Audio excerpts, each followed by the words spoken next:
Bismillahirrahmanirrahim. Assalamualaikum warahmatullahi wabarakatuh. Alhamdulillahirabbil alamin alladzi 'allama al-insana ma lam ya'lam. Allahumma shalli wa sallim ala sayyidina Muhammadin khairil anam wa ala alihi wa ashabihi al-kiram. Amma ba'd. Qala Allah ta'ala fil Qur'anil Karim, a'udzu billahi minasy syaithanir rajim. Yarfa'illahu alladhina amanu minkum walladhina utul ilma darajat. Shadaqallahul azim.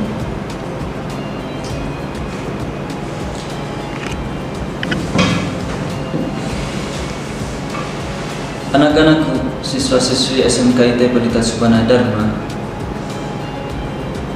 makanan adalah bekal fisik kita, sedangkan iman dan ilmu adalah bekal mental kita. Maka pantas ada pepatah Sunda mengatakan, ngaji tengejo lapar, ngejo tengaji sasar, tengaji tengejo modar. Itulah pepatah Sunda. Keduanya wajib dimiliki, wajib dipenuhi. Antara makanan, antara iman dan ilmu. Ayat yang tadi dibacakan pada muqaddimah adalah janji Allah bagi orang yang beriman dan ingin memperdalam ilmu agama, bahwa Allah akan mengangkatnya beberapa derajat.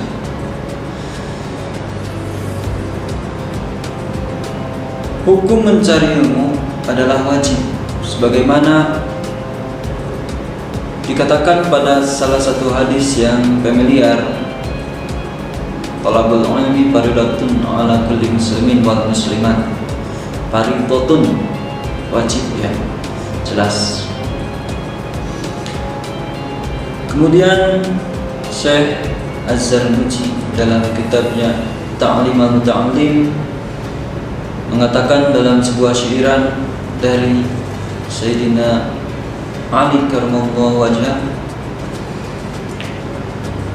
ala la tanalul ilma illa bisittatin sa'umbika an majmu'iha bibayanin zakain wa hirsin wa istibarin wa bulatin wa irsyadil mustadi wa tuli zamani.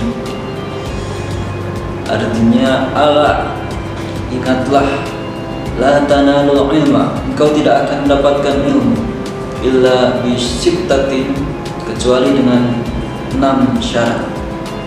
Saumbika, aku akan memberitahukannya kepada kalian semua. Amma jumu'iha, dari kesemuanya, dibayani secara rinci.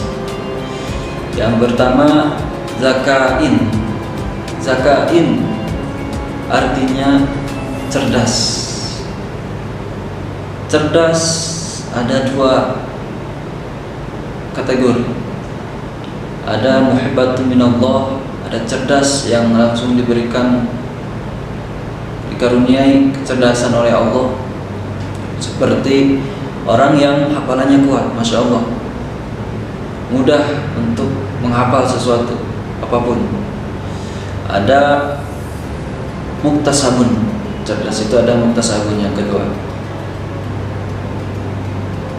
Artinya kecerdasannya diusahakan, seperti orang yang rajin mencatat, mutola'ah, berdiskusi dengan temannya, terus tiap hari menghafal. Itu kecerdasan yang diusahakan. Ada kecerdasan muhibbatun minallah, langsung kemudian dari Allah. Ada kecerdasan yang diusahakan. Itu syarat yang pertama, kita harus cerdas. Kalau kita tidak diberi kecerdasan yang langsung dari Allah, berarti pilihan kedua adalah kecerdasan yang diusahakan. Berarti kita harus berusaha untuk menghafal gitu. Itu syarat yang pertama dalam menuntut ilmu. Syarat yang kedua adalah hirsun. Artinya sungguh-sungguh. Kita sering mendengarnya, manjada wajada. Barang siapa yang bersungguh-sungguh, maka dia akan mendapatkan kesuksesan.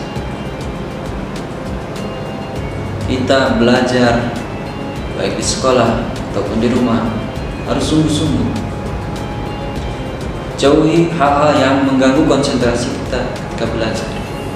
Jangan ribut, jangan ngobrolin apapun ketika belajar, apalagi tidur. Orang lain udah kemana, dia baru bangun. Atau jangan-jangan orang lain udah pulang, dia tinggalan di sekolah, di kelas. Nah, itu pengalaman saya. Ya, itu syarat yang kedua, itu sungguh-sungguh, hirsu. Ya. Yang ketiga, wasbari, sabar. Kita harus sabar. Jangan mudah putus asa.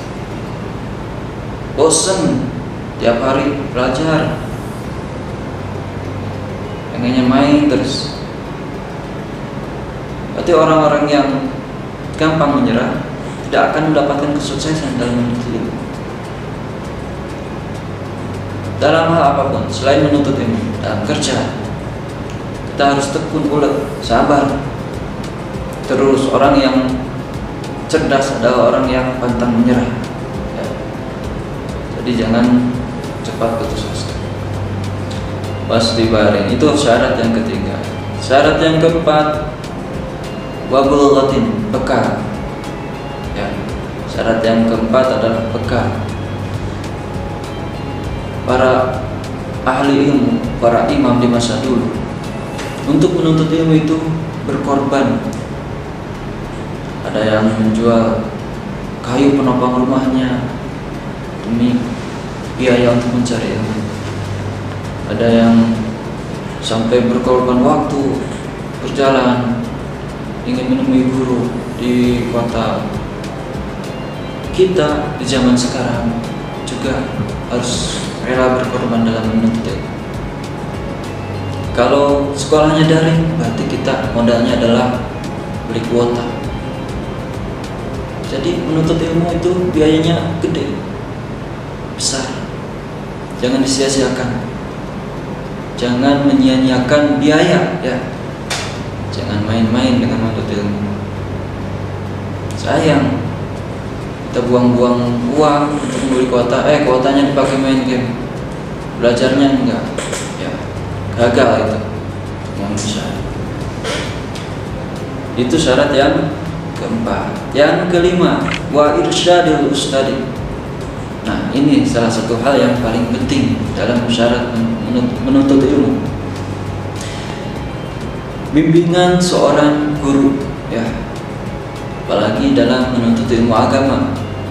Jangan sampai kita belajar ilmu agama secara otodidak, tapi harus dengan bimbingan seorang guru, ya. Bahayanya ketika kita salah menafsirkan hadis atau ayat, itu akan fatal. Maka ketika kita menemukan salah satu ayat atau hadis dan kita belum mengerti ayat atau hadis tersebut, tanyakan kepada senior kita. Alangkah baiknya ditanyakan kepada guru, ya. Dan jangan sampai salah memilih seorang guru, ya. Harus benar-benar tepat. Itu syarat yang kelima. Dan terakhir, syarat orang sukses menuntut ilmu adalah watul zaman, panjang, ya, panjang waktunya. Tidak sedikit, tidak sebentar, tapi membutuhkan waktu yang lama. Tidak cukup hanya 1 jam, 2 jam, hari, minggu, bulan, tahun. Tapi bahkan Al-Baihaqi ditanya, sampai kapan kita harus menuntut ilmu? Beliau menjawab, sampai ke liang lahat, bahkan tintanya itu ikut tertuang di kubur bersamanya. Artinya tidak ada batasan waktu untuk berhenti menuntut ilmu. Sampai kapanpun harus menuntut ilmu. Itulah keenam syarat orang sukses menuntut ilmu. Ya. Demikian yang dapat saya sampaikan pada pertemuan kali ini. Subhanaka la ilma lana illa ma 'allamtana innaka antal alimul hakim. Assalamualaikum warahmatullahi wabarakatuh.